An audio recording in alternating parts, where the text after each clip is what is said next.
Saya termasuk orang yang idealis. Saya tidak mau mengganti bahan baku walaupun itu harganya naik.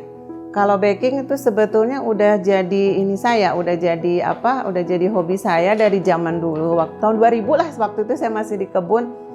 Karena memang di sana susah makanan, jadi sering bikin makanan untuk suami dan anak-anak waktu itu. Belajar waktu itu masih belum ada Instagram, masih belum ada Facebook, jadi saya langganan majalah, langganan koran untuk praktek baking dan masak. Awalnya saya baking yang agak serius karena suami saya itu nggak suka makan nasi kalau pagi-pagi, jadi harus makan roti. Kita beli roti tawar, kadang kita ke bakery yang besar itu jajan tuh kok mahal ya, banyak, semua diambil, semua rasa diambil gitu. Jadi kepikiran kok saya nggak baking sendiri gitu. Awalnya itu scroll Instagram, lihat-lihat resep, lama-lama kok dicoba. Awalnya juga saya cuma punya hand mixer, bikin roti pakai hand mixer, ovennya pakai oven tangkring. Di awalnya memang berasa benar-benar dari situlah, dari nol banget gitu saya belajarnya.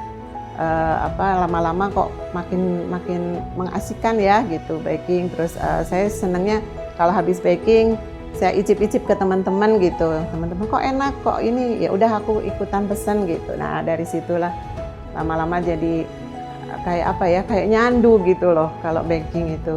Parah banget itu waktu ada pesanan roti buaya itu untuk sunatan massal itu. Itu kebetulan kakak saya yang pesen di majelis taklim.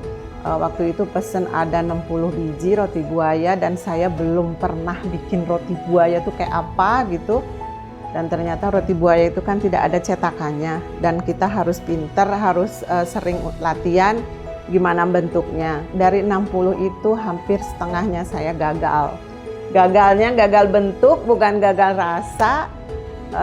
Ya itulah namanya belajar ya, namanya proses. Terus saya tanggung jawab ya, saya ngadon lagi gitu.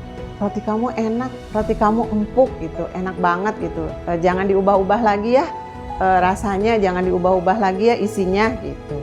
Itu yang bikin motivasi saya makin senang untuk bikin roti gitu. Apalagi anak-anak mahasiswa itu kalau saya sempat ketemu, kebetulan saya juga punya aktivitas di kampus TELU itu, suka ketemu gitu. Ini ya ibu yang Ibu Manina yang suka ngirim roti ya gitu. Oh ibu rotinya enak banget itu, aduh pokoknya setiap datang langsung habis, Nah itu yang bikin saya semangat untuk terus gitu.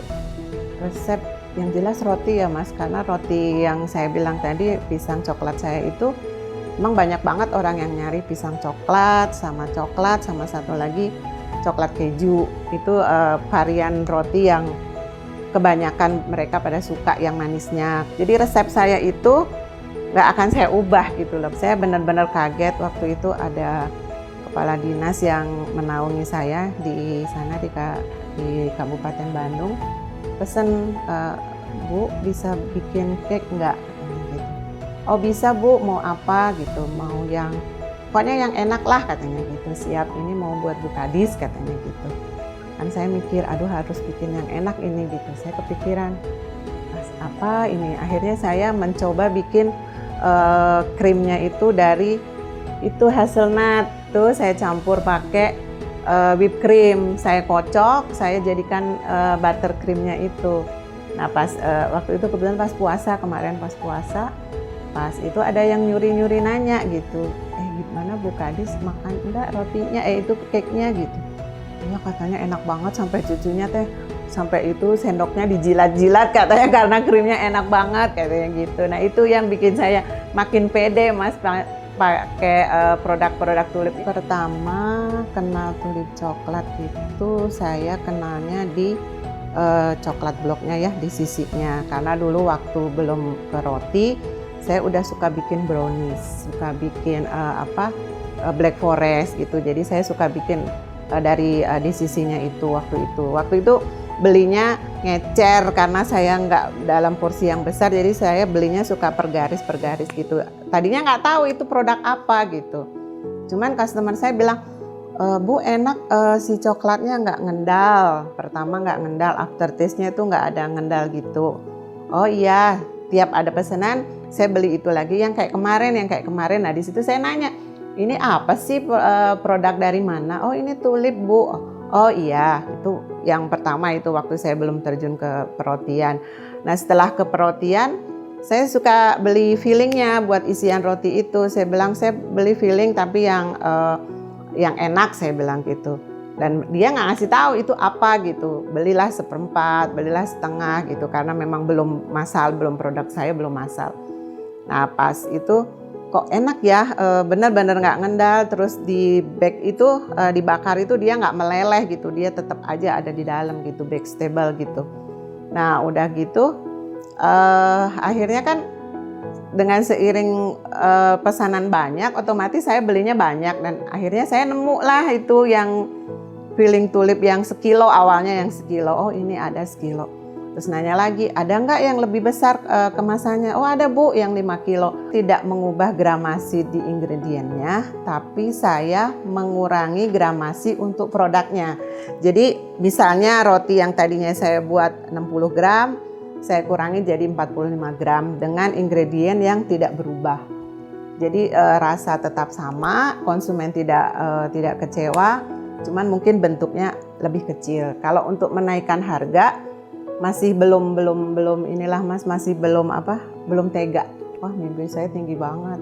Mimpinya pengen banget pengen punya mini bakery yang saya jualan tiap hari. Walaupun produknya nggak banyak yang saya jual, tapi saya pengen banget buka di tempat misal dekat rumah sakit, karena banyakan kan yang jaga di situ butuh cemilan, terus biasanya juga orang-orang yang mau jenguk itu butuh tentengan buat bawa. Nah itu saya pengen banget, impian saya yang paling saya inginkan, saya punya mini bakery ada di dekat rumah sakit atau dekat sekolah. Kalau itu masih belum kepikiran juga ya Mas, anak-anak saya itu nggak ada yang mau diturunkan ini gitu. Saya juga kadang mikir beli oven ini buat siapa ya nanti gitu.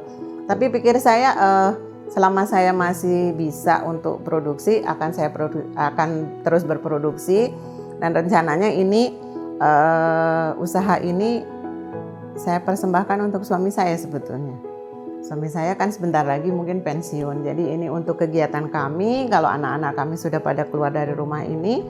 Saya berdua dengan suami yaitu saya pengen memajukan bakery ini. Andai pun nanti anak-anak saya seiring waktu nanti mau untuk mengikuti jejak saya, alhamdulillah. Kalau enggak mungkin saya ke adik saya ada di Jawa sana, sudah mulai pengen belajar untuk baking.